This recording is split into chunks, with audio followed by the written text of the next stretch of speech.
Let's dive into one of humanity's oldest, most powerful, and just plain enduring art forms.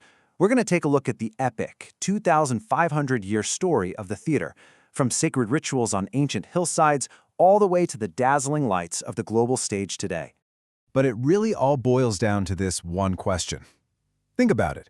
For literally thousands of years, across every culture you can imagine, we humans have had this deep need to gather together in the dark and watch stories play out right in front of us. Why? What is that magic that happens in a live theater? Well, that's exactly what we're going to try and figure out. And to answer that, we've got to go way, way back, right back to the very beginning. Our first chapter is all about finding that initial spark, figuring out where theater even came from and how it split off from ancient ritual to become its own thing. Okay, so this is a really key idea to get our heads around. A ritual is something you do to make something else happen. You know, like a rain dance is supposed to actually make it rain. The action has a purpose. But theater, well, theater's different. It's an activity that's done purely for someone else to watch. And that, right there, is the birth of the audience, a total game changer. And this quote just nails that shift. The ancient Greeks, especially thinkers like Aristotle, were the first to really put a name to this new experience. He basically said, hey, with theater, you don't have to participate. You don't have to march in the parade. Instead, you get this powerful feeling, this purification, just by watching, through a vision, which in Greek is the theema. And the place you go to see this vision, that's the theatron. See where we're going with this? So let's see how this idea took off. Because the Greeks didn't just define theater, they built its foundational blueprint. You could almost say they created the operating system for all of Western drama, and OS we're still kind of running today. And wow, did they run with it. Just look how fast this all happened. In the 6th century BC, it's this new kind of dance drama. But just a few decades later, it's a full-blown formalized competition at a massive citywide festival. By 472 BC, we have our first complete play that survived, and by 335 BC, Aristotle is literally writing the book on how to do it. This wasn't just progress, it was a cultural Big Bang. Of course, it wasn't all serious business and tragedy. The Greeks knew life is also funny, so they invented the flip side of the coin, comedy. And I love Aristotle's definition here. He's saying it's about laughing at people's flaws and their silly mistakes, but in a way that doesn't actually cause anybody any real harm. And with those two genres, tragedy and comedy, the Greeks basically gave us the two fundamental ways to tell a story on stage. So, what happens when a new superpower sees this incredible art form? Well, the Romans saw what the Greeks built, and they did what Romans did best. They took it, they supersized it, and they spread it all across their massive empire.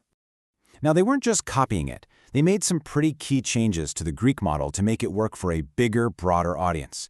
They streamlined the story by getting rid of the chorus, they started adding music to the dialogue, hello musical theater, and in a huge shift from the Greeks, they allowed women to perform on stage. They made theater bigger, more spectacular, and way more accessible to everybody. Okay, so after the Roman Empire falls, theater seems to just disappear for a while. But it didn't really die. It just went dormant. And when it came back, it was reborn in one of the most sacred places imaginable, and then it absolutely burst out into the streets, becoming a true theater for the people. And where did they get reborn? Inside the church. Seriously, most of the audience back then couldn't read, so priests started acting out Bible stories during services to help everyone understand what was going on. It was pretty simple, very sacred, sung in Latin, but that little seed of performance had been planted all over again. And then, boom, from Italy, you get an explosion, Commedia dell'arte. This was the total opposite of those quiet church dramas. We're talking professional actors and traveling troupes performing hilarious improvised comedies right in the middle of town squares. They had these iconic masked characters that everyone instantly recognized. The greedy old man Pantalone, the know-it-all doctor, the clever servant Arlecchino. This was commercial, it was popular, it was professional, and it took Europe by storm. But here's the thing, it's really easy to get caught up in the story of theater in Europe, but that's only one piece of a much, much bigger puzzle. We have to remember that the impulse to create theater, to perform stories, is a universal human thing. It was happening all over the world in all these incredible and unique ways. For example, in India, the tradition of Sanskrit drama was flourishing for almost 1,000 years. And this was an incredibly sophisticated art form with its very own masterpiece of dramatic theory, the Natya Shastra, one of the most detailed guides to performance in the ancient world. And if you look at Japan, you find these beautifully distinct forms. On one hand, you have the highly stylized, minimalist no theater, which is this amazing mix of pantomime and vocal acrobatics. And on the other hand, you have the vibrant, dynamic, and hugely popular kabuki with its elaborate makeup and dramatic poses. Two totally different, but equally amazing styles. And in Nigeria, we can see that deep connection back to ritual origins that we talked about at the very beginning. Yoruba theater has its roots in the Egungun masquerade, a ceremony where it's believed that ancestors actually return to visit the living. It's just this beautiful example of how performance and ritual can stay deeply connected. Okay, so let's jump forward to the modern era, the 20th and 21st centuries. This was a time of radical experimentation. It was a period where artists basically looked at every single rule of the stage that had been built up over centuries and decided to question all of it. And I mean, it was an absolute explosion of new ideas. Realism tried to hold a mirror up to society. Then you had movements like Expressionism and theater of cruelty that shattered the mirror to explore our inner worlds. You had Bertolt Brecht trying to make audiences think critically about politics. Then Samuel Beckett comes along and captures the feeling that maybe nothing makes sense anymore. And somehow, through all that, the modern musical becomes this global entertainment juggernaut. It was a wild, creative, and chaotic time to be on a stage.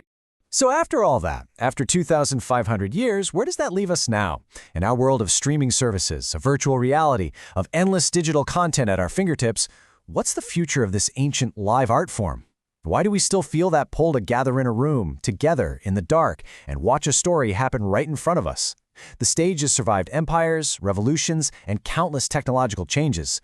So the real question isn't if it will continue, but what its next act is going to be.